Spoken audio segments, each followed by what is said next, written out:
हर हर महादेव, ओम नमः शिवाय। दोस्तों, आपको बता दें, सावन महीने का जितना बेसब्री से इंतजार सभी शिव भक्तों को होता है, वह दिन आने में अब कुछ ही समय बचा है।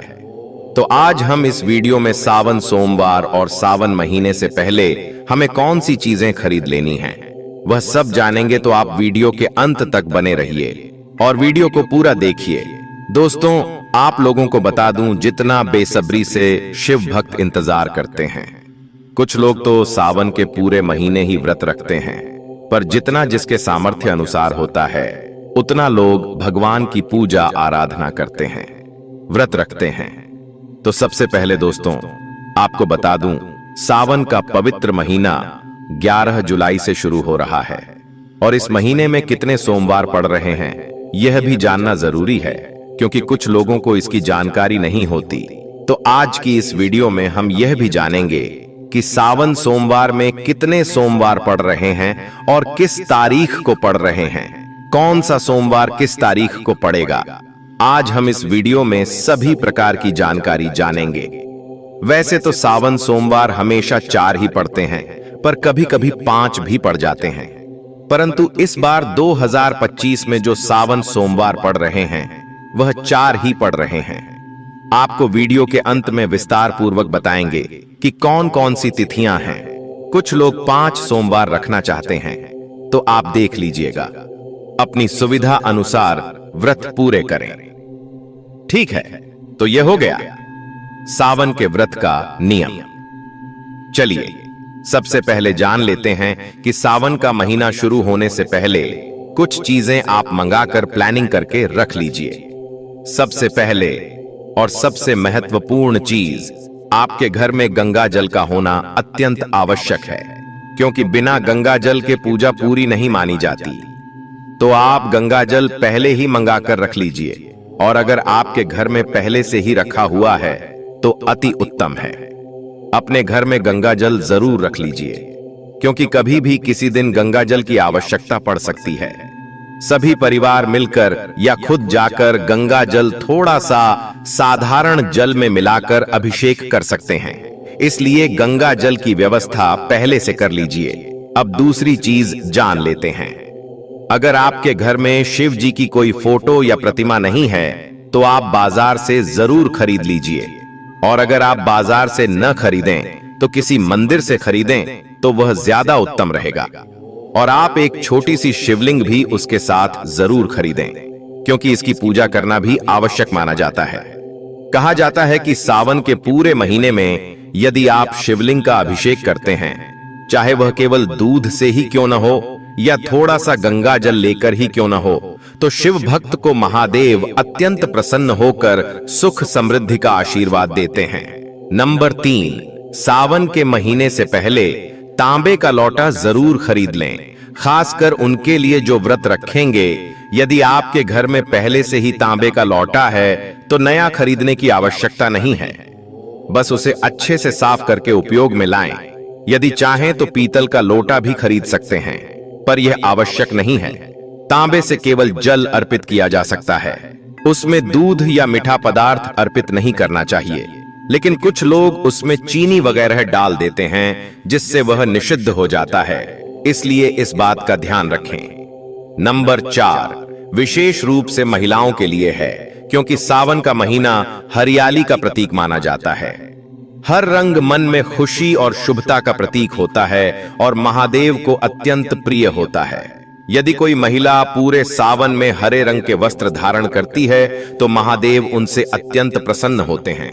यदि पूरे महीने हरा रंग पहनना संभव न हो तो कम से कम 4 सोमवार को हरे या शुभ रंग के वस्त्र अवश्य धारण करें, जैसे हरा, गुलाबी, लाल, पीला इत्यादि, और उन्हीं वस्त्रों को पहनकर पूजन करें। यदि आपके पास यह वस्त्र न हो तो पहले ही सिलवा लें। अब एक और बात, यदि आपके घर में कोई मांस मदिरा का सेवन करता है और एक ही चूल्हा है तो सावन में उस चूल्हे पर व्रत का भोजन नहीं बनाना चाहिए। इसके लिए आप एक अलग छोटा सा चूल्हा या ओवन या इंडक्शन खरीद सकते हैं और उसी पर व्रत का भोजन बनाएं, ताकि पूजा में कोई दोष ना आए। अगर आपको इससे संबंधित कोई भी संदेह या प्रश्न हो तो आप कमेंट बॉक्स में पूछ सकते हैं। हम उसका उत्तर अवश्य देंगे। अब बात करते हैं चूड़ियों की। सावन में हरी और लाल चूड़ियों का बहुत महत्व होता है। आप पहले ही हरी और लाल चूड़ियां खरीद कर रख लें और सावन के पहले सोमवार को माता गौरी को चढ़ाएं और स्वयं भी धारण करें। शिव जी को हरे रंग की चूड़ियां अत्यंत प्रिय हैं। महिलाओं को सावन सोमवार के दिन 16 श्रृंगार करके ही पूजा करनी चाहिए। इससे पति की उन्नति और घर में सुख समृद्धि आती है। और उनमें से किसी एक सोमवार को माता पार्वती को 16 श्रृंगार का संपूर्ण सामान चढ़ाना चाहिए, जिसमें सबसे आवश्यक वस्तु सिंदूर है, जिसे माता को चढ़ाने से सुहाग की रक्षा होती है और महादेव की विशेष कृपा प्राप्त होती है। सावन से पहले आप भगवान शिव के लिए चंदन, रोली, लाल चंदन आदि पूजा सामग्री भी खरीद लें। पूजा की अन्य सामग्री जैसे शहद, शक्कर, चावल, मिट्टी के दीपक, सफेद वस्त्र आदि भी पहले से ही खरीद कर रख लें, ताकि समय पर किसी भी वस्तु की कमी न पड़े। दूध, दही जैसी वस्तुएं तो उसी दिन लेनी पड़ेंगी, परंतु बाकी सभी चीजें पहले से रख लें। अब बात करते हैं कि सावन सोमवार कब कब पड़ रहे हैं। तो उत्तर भारत में सावन का आरंभ 11 जुलाई 2025 शुक्रवार से हो रहा है और इसका समापन 9 अगस्त 2025 शनिवार को होगा। सावन सोमवार की तिथियां इस प्रकार हैं। पहला सोमवार 14 जुलाई, दूसरा 21 जुलाई, तीसरा 28 जुलाई, चौथा 4 अगस्त को पड़ेगा। वहीं दक्षिण भारत के राज्यों जैसे आंध्र प्रदेश, तेलंगाना, महाराष्ट्र, कर्नाटक, तमिलनाडु आदि में सावन का आरंभ 25 जुलाई से और समापन 23 अगस्त को होगा। वहां पर सावन सोमवार की तिथियां हैं 28 जुलाई, 4 अगस्त, 11 अगस्त और 18 अगस्त। अब अंत में हम आपको एक विशेष उपाय बता देते हैं, जो यदि आपने कर लिया तो समझिए आपने 33 करोड़ देवी देवताओं को प्रसन्न कर लिया। आपको सावन के चारों सोमवार को गौ माता को एक रोटी अवश्य खिलानी है, जिसमें हल्दी और थोड़ा सा गुड़ रखा हो, और वह रोटी स्वयं बनानी है और उसी दिन गौ माता को खिलानी है। इससे महादेव अति प्रसन्न होते हैं और आपके घर से आर्थिक तंगी, कर्ज और दुख दूर होते हैं और सुहाग की रक्षा होती है। तो सभी माताएं और बहनें यह उपाय जरूर करें। दोस्तों, सावन का पावन दिन एक ऐसे दिन होते हैं जिस दिन कोई भी व्यक्ति अगर थोड़े से उपाय कर लेता है, भगवान भोलेनाथ की साक्षात पूजा कर लेता है, तो उस व्यक्ति की कितनी ही बड़ी मनोकामना हो, कितनी ही बड़ा कष्ट हो, वह खत्म हो जाता है और उसकी मनोकामना पूर्ण हो जाती है। तो भक्तों, विद्येश्वर संहिता के 12वें अध्याय के श्लोक में बताया है कि जो जल शिवलिंग पर चढ़ाया जाता है उसे 3 बार थोड़ा थोड़ा करके पीना चाहिए, और उसमें स्पष्ट लिखा है कि इससे शरीर की कायिक, वाचिक एवं मानसिक ये तीनों प्रकार के रोगों से मुक्ति मिलती है। भक्तों, आज मैं आप लोगों को शिवलिंग पर चढ़े हुए जल की संपूर्ण जानकारी बताऊंगा। आपने अक्सर देखा होगा, बड़ी बड़ी कथा में कहते हैं कि एक लोटा जल हर समस्या का हल निकल सकता है, यानी एक लोटा जल से संपूर्ण फल प्राप्त होता है। ऐसी कोई समस्या नहीं जो शिवलिंग पर चढ़ा जल न कर सके। शिवलिंग पर चढ़ा जल स्वयं काल को भी रोक सकता है। शिवलिंग पर चढ़ा जल किसी का जीवन आश्चर्यजनक रूप से बदल सकता है और किसी के विनाश को भी रोक सकता है। दोस्तों, प्राचीन ज्ञान विज्ञान में भी जल तत्व को उत्तम तत्व कहा जाता है।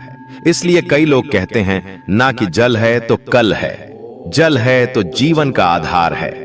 इसलिए कई लोगों के मुख से यह कहते हुए जरूर सुना होगा कि पानी बहाओ नहीं, पानी बचाओ।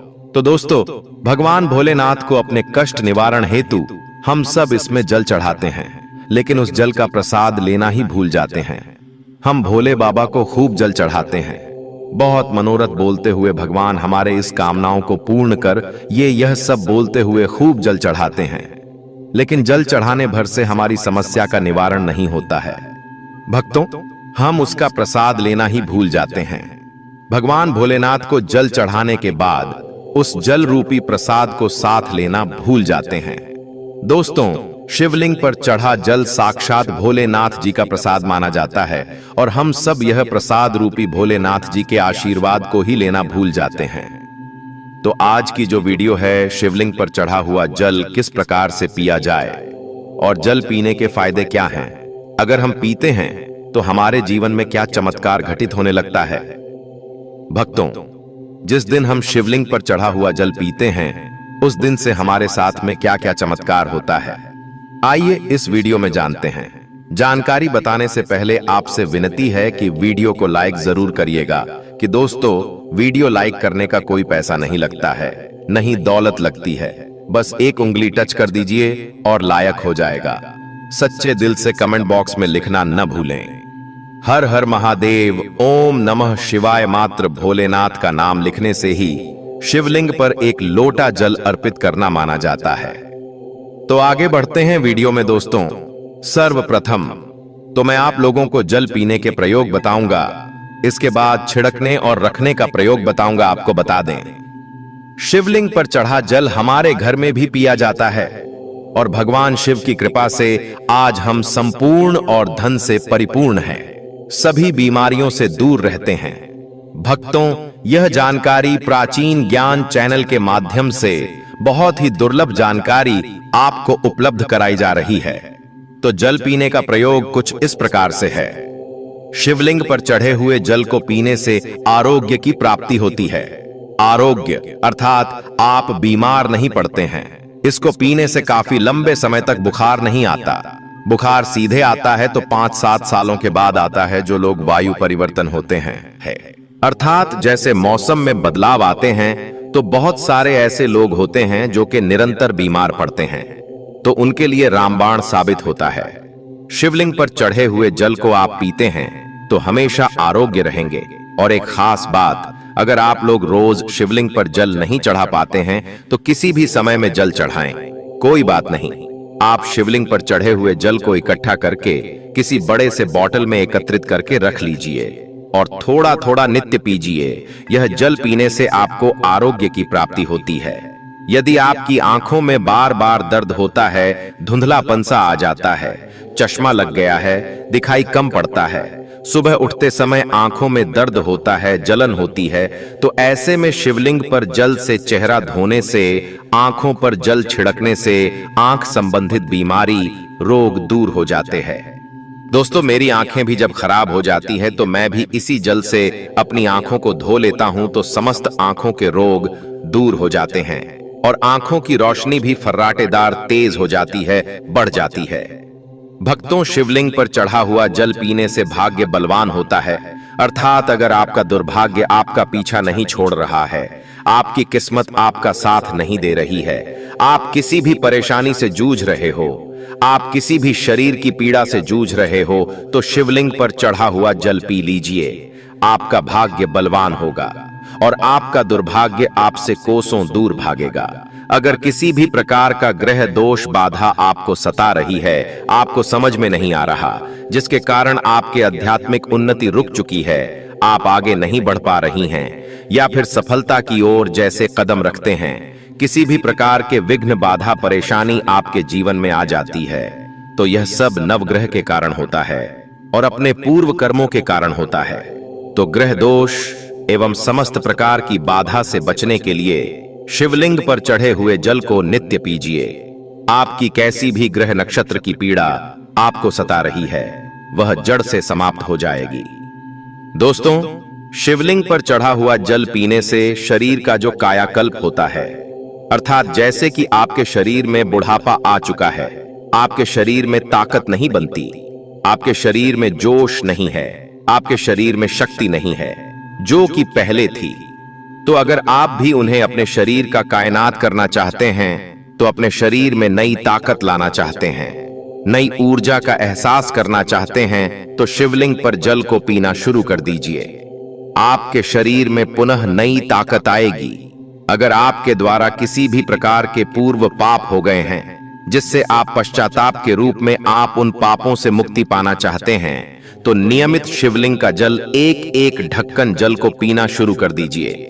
बीच में गैप हो जाता है तो आप एक काम करना, शिवलिंग पर जल को इकट्ठा करके किसी पात्र में रख लेना और इसे पी सकते हैं। तो इससे पाप का भी नाश होता है, पाप का शमन होता है। दोस्तों, अगर आप किसी मंत्र को सिद्ध करना चाहते हैं और आपको ईश्वर से वार्तालाप करनी हो, तब ऐसे समय में शिवलिंग पर चढ़े हुए जल को पीने से और नित्य एक माला ओम नमः शिवाय का जप करने से सिद्धि की प्राप्ति हो जाती है। आपको बुरे से बुरे, अच्छे से अच्छे संकट का, शुभ समय का पहले से ही आभास हो जाएगा। आपको ढेर सारा लाभ मिलता है। अब आइए जानते हैं कि शिवलिंग पर चढ़े हुए जल को घर में छिड़कने से क्या होता है। यह जानना भी है जरूरी। तो शिवलिंग पर चढ़े हुए जल को घर में छिड़कते हैं तो घर से गरीबी, दरिद्रता, दुख, दोष, शोक, इन सब का नाश होता है। लंबे समय से गरीबी से परेशान है, घर में दरिद्रता छोड़ ही नहीं रही है, घर में दुख है, घर में शौक है, इन सब का नाश शिवलिंग पर चढ़े हुए जल को घर में छिड़कने से हो जाता है। दोस्तों, अगर आप चाहते हैं कि आपके घर में स्थायी लक्ष्मी का वास हमेशा बना रहे, तो नित्य पूजा करने के बाद घर में शिवलिंग पर चढ़े हुए जल का पानी जरूर छिड़कें और इसी के साथ आपको धूप का धुआं जरूर दिखाना है, लोबान का धुआं दिखाना है। तो इससे आपके घर में स्थायी लक्ष्मी का वास हमेशा बना रहता है और अन्नपूर्णा का भंडार भरा रहता है। दोस्तों, शिवलिंग पर चढ़े हुए जल का पानी घर में छिड़कने से घर तीर्थ जैसा पवित्र हो जाता है। घर में रहने वाले सभी लोगों का जो आचरण होता है, व्यवहार होता है, बहुत ही सुंदर होता है। सोचने समझने की क्षमता भी और लोगों की तुलना में 1000 गुना ज्यादा वृद्धि होती है और आपके घर में हमेशा एकता बनी रहती है। किसी भी प्रकार की लड़ाई झगड़ा आपके घर में कभी नहीं होता है। भक्तों, मैं ईश्वर की सौगंध खाता हूं, जो लोग जरा सा भी प्राचीन ज्ञान चैनल पर भरोसा रखते हैं, विश्वास रखते हैं, तो आप नित्य शिवलिंग पर चढ़े हुए पानी का छिड़काव करें।